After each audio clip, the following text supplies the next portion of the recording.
नमस्कार, मी पंजाब हवामान अभ्यासक मुक्काम पोस्ट गुगळी धामणगाव तालुका सेलू जिल्हा परभणी। सर्व शेतकऱ्याला सांगितलं की राज्यामध्ये रात्रीपासूनच पावसाला सुरुवात होणार आहे। म्हणजे आजपासून राज्यामध्ये पाऊस वाढणार आहे। म्हणजे जुलै 19, 20, 21, 22, 23 जुलै दरम्यान राज्यात पुन्हा पावसाचा जोर वाढणार आहे। म्हणून हा अंदाज सर्व शेतकऱ्यांना लक्षात द्यायचा आहे। राज्यात इतर परिस्थिती बघितली तर राज्यामध्ये सांगायचं झालं तर 19, 20, 21, 22, 23 दरम्यान राज्यात चांगला जोराचा पाऊस पडणार आहे। ठिकठिकाणी जोराचा पाऊस पडणार आहे। काही ठिकाणी वावणी होणार आहे, कुठं मुसळधार होणार आहे।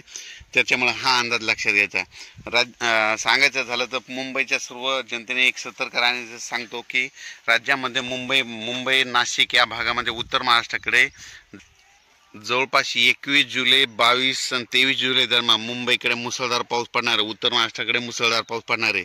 म्हणून हा अंदाज लक्षात घ्यायचा। त्याच्यामध्ये राज्यात सांगायचं झालं तर परत एकदा 25च्या दरम्यान परत एक कमी दाबाचा पट्टा येणार आहे। त्याच्यामुळे 25, 26, 27, 28 दरम्यान जुलै दरम्यान देखील राज्यात चांगला पाऊस पडणार आहे। म्हणून हा अंदाज लक्षात घ्यायचा।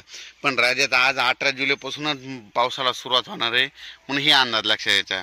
ज्या ज्या ठिकाणी पाऊस पडत वड्याला नाल्याला पाणी आल्याच्या नंतर पुलाच्या पासून शेतकऱ्यांनी आपण पूल ओलांडू नये, म्हणून ही काळजी सतर्कते घेणं गरजेचं आहे। सांगायचं झालं तर राज्यामध्ये म्हणजे 28 जुलै पर्यंत राज्यात जोराचा पाऊस पडणार, ठिकठिकाणी पडणार, दररोज 2-2 दिवस वेगवेगळ्या भागात पडत राहणार आहे। म्हणून हा अंदाज लक्षात सांगायचं झालं तर राज्यामध्ये आता म्हणजे 28 जुलैपर्यंत जिल्ह्यावाई घेऊ पूर्व विदर्भामध्ये 6 जिल्ह्यामध्ये 18 ते 28 जुलैपर्यंत चांगला पाऊस पडणार आहे। पाऊस काही बंद होणार नाही, म्हणून हा अंदाज लक्षात घ्यावा।